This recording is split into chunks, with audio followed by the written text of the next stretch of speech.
Welcome back to Onyx's Rambling Reviews. Today's review, Scream 7. If you watched my most anticipated video at the beginning of this year, I mentioned that I was going to maybe do a review on all the Scream movies. I meant to get around to them. I have been busy watching a lot of other movies. Just haven't had time, unfortunately. And I know this is probably going to have a lot of people clicking off. I've only ever seen the first Scream movie before last night. But I did like it. I did very much like it. So, I don't know much of the lore throughout the franchise, unfortunately. So I'm basing this on somebody going in who just watched a movie with no prior knowledge. But we're still going to attempt to review and recap to the best of our abilities. And from this point on, spoilers ahead. Well, actually, first, I gave this movie 3.5 stars. I did enjoy it. I might have rated it higher knowing more of the franchise. Might have rated it lower knowing more of the franchise. I'm not sure. As just the movie itself, I thought it was 3.5 stars. Now there will be spoilers ahead. The movie starts with this couple pulling up to the house from the first movie. And I don't know if I'm assuming it's been noted in the franchise that what happened in the first movie became movies within that universe. They're called stab movies, that's just funny to me. No, but this couple shows up. The house is now like an Airbnb. It's themed. It's very much a whole gimmick thing. There's like memorabilia. There's like tape outlines where everybody died on the floor. There's even like a robotic ghost face. Look, they did a good job, but also like, why would you like memorialize that the way you did with like those horrific murders? That just, to be fair, we do that these days anyway. So yeah, no, I guess it makes sense. That tracks. The girlfriend, her name is Madison. She is not super hyped about being there. She's just like, my boyfriend wanted to do that. I'm going along for his sake. And she's like, I'll try to be more excited. He pops out at one point in a ghost face mask. Her first instinct is to punch him in the face. She has good instincts in that moment. She does not live much longer though, because yes, Ghostface is there. I don't know who the Ghostface in that scene is. Madison and Scott die. Ghostface kills him. Madison, like, you see it in the promo. She's dangling from the lights after she pushes him off from the top of the stairs down. He falls, and then she falls, and he flips over, knife up, she falls, and then Ghostface burns the house down. And burns her as well. She didn't die from that stab wound. No, she gets lit on fire afterwards as well. And the house just kind of goes, that house went up in flames real fast, like all over. And like, sure, Ghostface poured some gasoline around, but like, I don't know if he had already like drenched the upstairs and everything. He might have. I don't know. But yeah. And then we get the title card. Yep, we go to the title card next. Woo! Scream 7. And that first part is really just there to kind of set the scene. And like, they speculate whether or not Stu lived because of the TV falling out. There is a point in the movie that I'm still not sure if he's actually alive or not. We're now in this girl's bedroom. This is Sydney's daughter. Her name's Tatum. She's cute. Her boyfriend sneaks in through the window, and Sydney comes into the room and she's like, what's going on here? And she's like, Tatum's just like, nothing. She's like, hey Ben, how's it going over there on the other side of the bed on the floor? She already knew he was there because Sydney has great instincts. She's our final girl. She's always going to be our final girl. We love her. And due to what happened with Sydney and Billy Loomis and everything, she doesn't really trust Tatum's boyfriend. His name's Ben. I theorized that he was going to be the first death. I was wrong about that. No, but we find out Tatum's dad is a cop. He's chief of police, actually. There's this whole thing with the jacket, which I think it was the jacket from the first movie. Like, Tatum finds it in the attic, and she's like, it's just found in the attic, and Sydney's just like, please don't, because she still has trauma. No duh. I would be surprised if she didn't still have trauma from what happened, and apparently keeps happening to some extent. But Sydney doesn't like to talk about what happened. She really should go see a therapist about that. That would probably help a lot. Whatever. She's mostly doing okay. Find out Tatum is a theater kid. Though the role that she's playing in whatever production they're putting on, I don't even know what play this is. She's playing, I think it's Fluffy the dog. It's weird. Her friend Hannah, played by McKenna Grace, is playing I guess a fairy. But I don't think it's supposed to be at first I'm like, is this supposed to be like Peter Pan and that's supposed to be Tinkerbell? But I don't think so. It doesn't even matter. Also, not that it's important, but this movie takes place in November. It's fall. And I only know that because there's a calendar in an office in Sydney's coffee shop. So we're back they're at rehearsal for this play. The kids are. Tatum. Ben's there. I don't know what Ben's role is. Her friend Hannah, McKenna Grace, plays the fairy. Her other friend, I think her name's Zoey. Her other friend is doing like costume touch-ups, design, whatever you want to call that. She's in charge of the costuming. There's this kid they keep calling him creepy or weird, and he's doing the lighting. There's this kid named Aaron who is in control of Hannah's swinging as from like her rig to hoist her up so she can look like she's flying like a fairy. Yeah, those are the important ones there. The important characters in the scene. And then there is the theater teacher who's an asshole and tells Tatum that she is not doing well as playing a dog. Yeah, sure. She's not playing a dog well in this horrible costume that she can't even see out of. But all of her friends are just like, he's an ass. We don't like him. So she has good friends. They all stand up for her. But yeah, no, I theorize Tatum's boyfriend was the first to die. We cut back to Sydney in her office in her little coffee shop, and she gets a call. It starts off with an unknown number. It's very clear it's supposed to be Ghostface. And she's like, just call me like you actually would. And then it does. And it's Stu. But is it? Who knows? Like, it's not, but like, I still have some questions about that. It's a really good deepfake. It's not Stu, but it's somebody pretending to be Stu, and he's just like, I'm right outside the school, and your daughter's gonna die. And so Sydney is just like, call her husband. Get it in her car. She keeps a gun in her car. She also keeps one in her, I think she just has a bunch. She doesn't. There's some other stuff. We'll get to that soon. No, so she calls her husband. The police start going to school. Sydney makes her way to school. They don't quite make it in time. 2 kids are now dead. And one of them, personally, I think has the most gruesome death in the entire movie. And that is McKenna Grace. She is not in the movie very long, but she has a great death. Like, Ghostface slices Aaron's throat first, and then he takes over the rig, how she's flying, and he just kind of gets her swinging, and then he goes out there and starts slicing her up, and then one long slice right down the center, and it is everything coming out. It is gross. It is insane. Nobody else dies in the scene, just those 2, but still, we're already down 2 kids, minus the first 2, like in the opening scene. That's kind of like the setup scene, so I don't really count those as main cast. But out of like what I consider like the main grouping, we already got 2 down. You know, I was wrong about the boyfriend being the first to die. I was a little disappointed in that.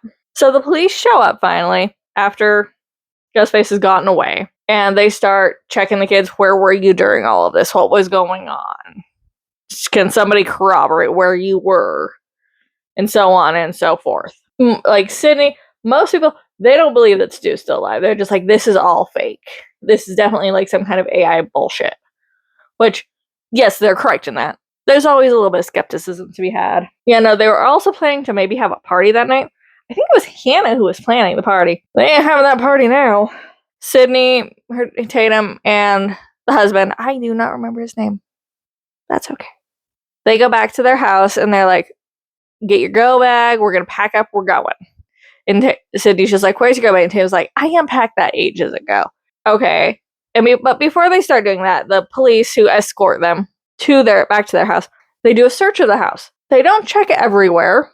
They did a horrible job. They should have checked the attic because they would have found somebody up there. But also that would mean the movie was over maybe not over real fast, because yeah, that ghost face that was hiding in the attic, his name's Carl. We seen him earlier in the coffee shop. He gives off weird, creepy vibes. Yeah, apparently he recently escaped from a psych ward. So that's to tell you everything you need to know about Carl right there. Yeah, no, they didn't check the attic, so Ghostface gets down. the fact that he is able to drop down from the attic and land so silently, really impressive, actually. That is a good skill to have if you are in the business of murder, I guess. Or if you're a gymnast. It's also a good skill to have if you're a gymnast. Sydney starts throwing things into Tatum's bag, and she's like, pack whatever else you might need. Tatum starts doing that, and Sydney goes back to her own room to grab her own bag, grab her own stuff, and she just asks her husband, why'd you turn out the light? And he's just like, I thought you did. And then another light turns out. Dad grabs his gun. She's like, get behind me. And they're gonna go check on Tatum, who is like slides out of her room sideways, very much with a knife to her throat. Again, yeah, so there's a whole thing there where Dad puts the gun down, Ghostface kicks it away, but then I guess they sort of have some signals. They've taught the daughter some things, like when you're in these kind of situations, what to do. So they give a slight nod, and so she knocks her head. No, she knocks her head back later. She does something, and she gets away. She's free, and the dad goes after Ghostface. And there's some scuffling. The dad gets thrown down the stairs, and Sydney and Tatum end up in Sydney's closet, where she has a safe room. Looks like it's probably well stocked. Nice steel or metal doors. It also has a fake wall where there are some, like, I guess tunnels is the best. They're not really tunnels. It's like this narrow space between the walls where you can like slide through. We see them because Sydney was going to leave Tatum in there, which might have been the right choice, might not have been the right choice. I'm not sure here. They both end up going through the wall, and there's a scene with Ghostface stabbing it because he figures out that they're there. They're in the wall, so he starts to, he nicks Sydney on the arm with a fire poker because she had ended up bending his knife so he couldn't pull it back out of the wall. They get out of the house. The dad gets out of the dad is also now out of the house. They're out in the yard and in the street, and Ghostface is coming, and then a car comes and it hits him. And who's in that car? Gale Weathers. The masculine is just like, who's this? I don't know. I saw him at the coffee shop earlier today. They don't know who Carl is. It's just a dude. So they're really funny. Also, Gail's awesome. She's very blunt and straight to the point, and I respect that about her. Courtney Cox does an amazing job. Gail also now has these two interns. I think they probably show one of them. I'm pretty sure was in 6 based on the art, the box art on the movie. He's cool. Mindy, the chick though, she's a little she's okay. Not sure how I feel about her yet. She's a little more too much media there, trying to be there too much. I don't know. The other guy's just like, we're not doing these things. We're not saying these words. We don't need to say these words.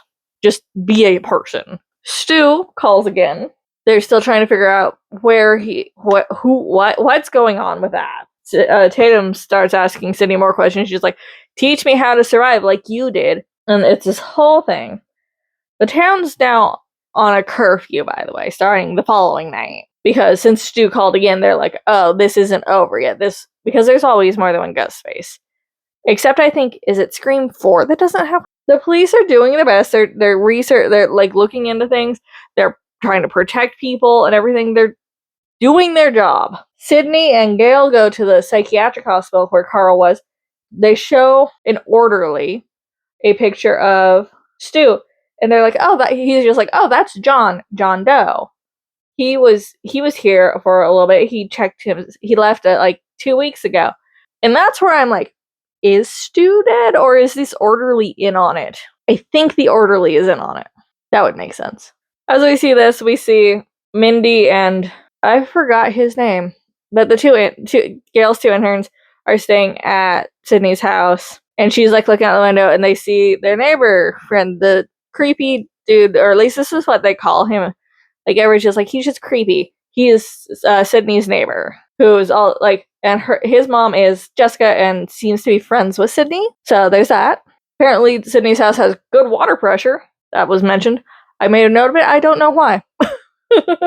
Here's my other thing. I don't know where Tatum is during this scene, but at one point, Sydney's dad hears something, and so he goes, I guess it's their garage.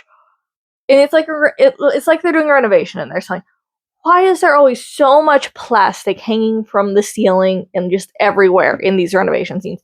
Like, I get it when it's just like around the walls, but like you don't need sheets of it just hanging in the middle of the room. If the whole space is a renovation space, you don't need that much plastic hanging around. It's literally just there so the killer has something to kind of hide behind because it's not clear enough for you to like be able to see all the way through. It's just like, excuse me, stop putting up this much plastic. This is just impeding yourself in your own life. Sydney's husband, Tatum's dad, he gets caught by Ghostface. He gets stabbed, maybe suffocated a little bit because he like gets caught up. He gets wrapped around in the plastic and then stabbed. And that is the last we see of him for a while. Mindy, Gail's intern, is just like, it's always one of the, like somebody in the friend group who is the killer. Generally speaking, she's like, one of you in this like friend group is a suspect. You're all suspects, really. And they're like, we just need to get you all together and like talk it out. So the kids sneak out with Sydney not being there and Tatum's dad, being stabbed and not, there right now. And she can easily sneak out of that house. And they end up at Zoey's parents' bar. It's a bar. They're there. It's Zoey, the two interns, Ben, the creepy dude, and Tatum. During this time, Sydney has decided, Gail, I'm going to give you what you've always wanted since 1996. That interview. And so they're going to go do, because they want to try to get Stu to call so they can track his phone and, pinpoint his location, which, yeah, good idea. Great idea. I love the idea. Except whoever is playing Stu in this is smart and realizes that that's the case too. And he ends up calling when they're off air because Gail starts asking questions that Sydney was not happy with. She starts going down this whole path about her kids and her family, and Sydney's just like, I'm not having this. She gets up and leaves the interview and just like, we're not dealing that. And then Stu calls and just like, hey, I'm outside this place where your kids are. I think I know how they know where at least one of the kids is, and that's because spoiler, again, another spoiler. One of the people in the Ghostface costume is Jessica, the neighbor. Creepy kids. Lucas is creepy kid. I'm sorry, I keep calling him creepy kid. That's just, they keep calling him a creep in the movie. Yeah, Lucas's mom is Jessica, and I think she's tracking Lucas's phone, or he's sort of giving them information. He's a true crime junkie. He's kind of obsessed with Sydney because of what she went through and everything, and it's a little weird. I understand why they call him creepy a little bit. Tatum sees the interview on TV. They turn on in the bar because I think Mindy or somebody got an alert that Gail was going to do this. That Gail was doing this interview. And so they turn on the TV and they see the interview, and Tatum's just like, I need to go with my mom. And Ben, her boyfriend, is just like, I'll take you. We'll go. And he's been like trying to figure out, he's been looking at pictures on his computer that she sent him of the Stu calls, trying to figure out if it's a deep fake or anything. And they're not entirely sure. But as she's getting in the car, she sees something sus on his computer, and it's, hey, here's me on a green screen, and here's it overlaying me to be Stu with this backdrop. And just like, that's really sus. Considering everybody's already suspecting Ben is one of the people in the masks. She attacks Ben. Ben finally gets in the car. She starts attacking him with his computer, and it's quite entertaining. Just whack, whack, whack. And she gets out. And there's Ghostface. She starts running. Girl needs to work on her screaming if she wants to be a scream queen. She's running down the street, and she's yelling, but her voice is so hoarse. It's just like, girl, if you want to earn the title of Scream Queen, you need to learn how to scream. I'm sorry. Or at least yell better. We see this, and then we go back into the bar as Tatum's running away. Very conveniently, both Lucas and Zoey go off in separate directions, and Mindy and the other guy are just like, well, that's weird that they both conveniently left at this specific time. And then Ghostface shows up. He goes in through the back door. Right, he probably does. Mindy gets got. Not Mindy. Well, she does get got, but she only gets like one stab to the abdomen. She's fine. The other guy, the other intern dude, he also gets like a cut across either the arm or the abdomen.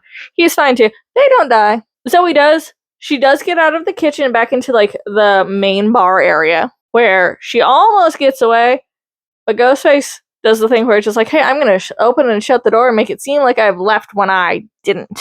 It's like the easiest trick in the book to pull off if you can do it right. But you also have to be able to do it right. She fights him off a little bit more, and then he gets her up onto the bar, throws her down, runs her through a pile of glasses, slams her on the ground, and a shard of glass right here, and she is out. She is down for the count. She is no longer with us.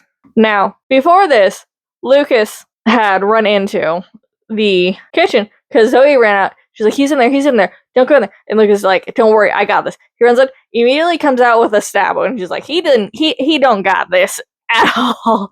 But he's not dead from the stab wound. He is dead a few minutes later, though, when Ghostface, like, drags him over by Zoey, lifts him up, and, like, shoves his head down onto one of the taps for beer that is very sharp.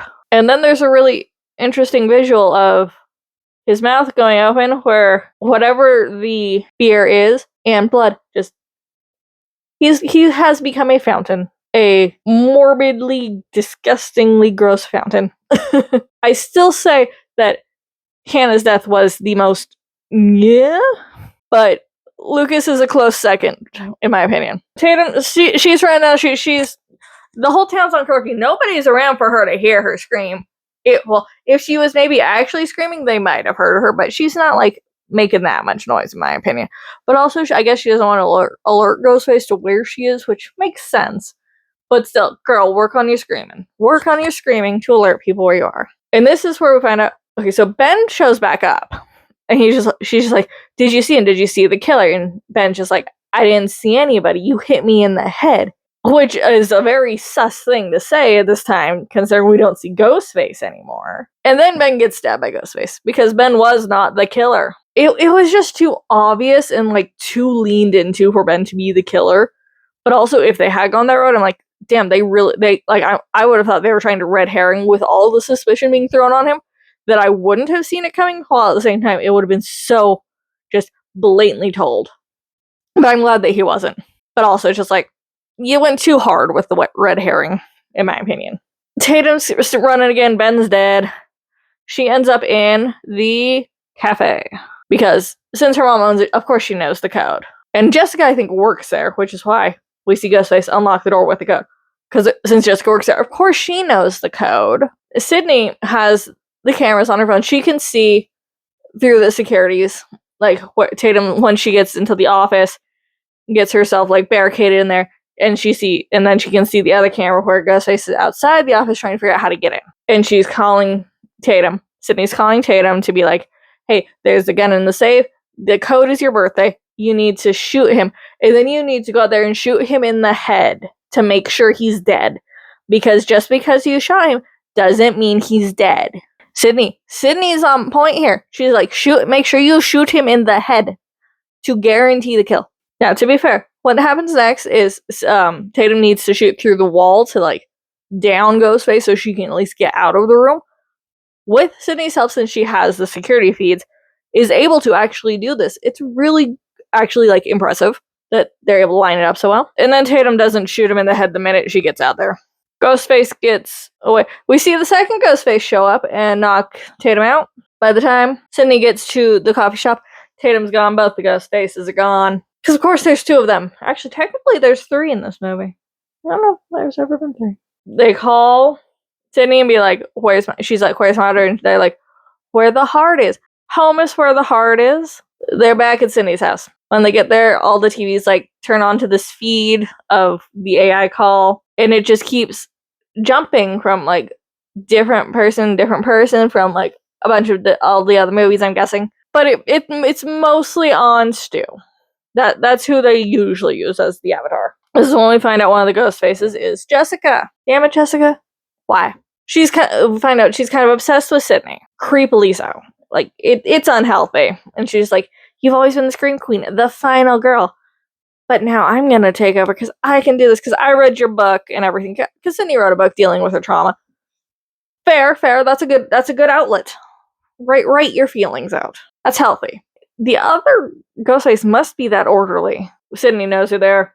We find out that the husband, he ain't actually dead from all that blood loss and everything, surprisingly. It's impressive that he's still alive. It's been God knows how many hours he's been lying there bleeding out. He has a pocket knife, and as Tatum is like, she's stuck there to a chair. She's been like, legs duct taped to the legs of the chair, arms duct tape over the mouth and everything. So the dad very carefully, like, pulls out his pocket knife and, like, frees her legs, and they give the signal. Tatum headbutts Jessica, it's the orderly here. Sydney, who had dropped the one gun she had another gun packed back here. Good moment there, seeing that back there. She pulls that out, shoots the orderly in the head. He's been shot in the head. He's down.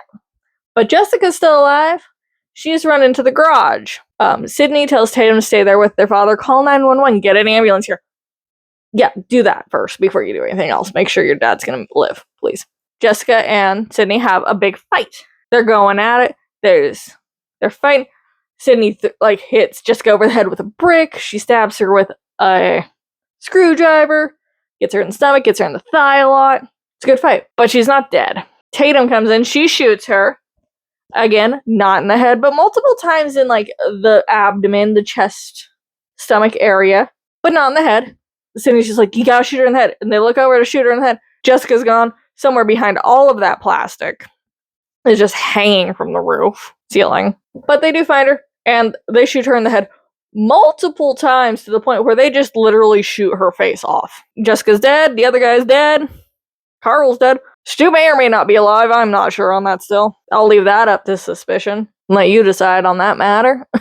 I'd like him to be alive just because I love Matthew Lillard, and I think he's an amazing actor. And I want to see more of him in the franchise if they keep making movies. But also, I'm like, are they really going to keep dragging out the Stu might be alive theory? The movie ends. Jessica's dead. Sydney and Gail are like, Sydney's just like, you've always been there for me. I trust you.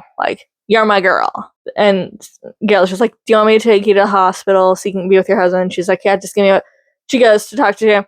Finally tells Tatum about who she was named after. Sydney's best friend from the first movie. One who gets her head crushed by the garage door. And that's a nice moment. And Tatum's just like, that's all you need to tell me for right now. But thank you for finally telling me something about you. About your past, about what happened. Mindy and the guy are like, okay, we need to get ready. Gail's gonna want to do a review or a report on this. And she's like, you know what, Mindy? You take it. And Mindy's finally just like, yes, I got what I wanted. I get to be the anchor now. And then the movie's over there. That's the end of it. Though we do get one final thing special for me. Ice Nine Kills partnered with McKenna Grace, and they did the second credits song when you have the more scrolling credits, not the first set of credits. When you have the scrolling credits, you have the Ice Nine Kills song, Twisting the Knife, which features McKenna Grace. And it's a great song. It definitely fits the vibe of the movie. I love it. No, but that was Scream 7. I definitely will be watching the rest of the franchise very soon, whenever I have time. There's so many movies to watch. As you can see, I have many movies I can watch at any time. No, but I liked it. It's definitely not as gory as some movies are, which I appreciate. I tend to struggle with gore sometimes. I think it's definitely go see it in the theater kind of a watch. Go have fun. It's a fun time. Sydney's great. Gail's great. Everybody's fun. The boyfriend kind of sucks. I don't like him that much. Lucas was fine. Mindy grew on me. I didn't like her at first, though. But she grew on me a little bit. But she's still I could do without her. No, I say go watch this in theaters. It's definitely worth your time and your money to go see it. You'll have a fun time. So, if you have seen it and you know the rest of the franchise, please tell me what I'm missing out on without major spoilers. If you're gonna go see the movie, tell me what you're gonna think of it. Like, comment, and subscribe, and I will see you in my next movie. Bye!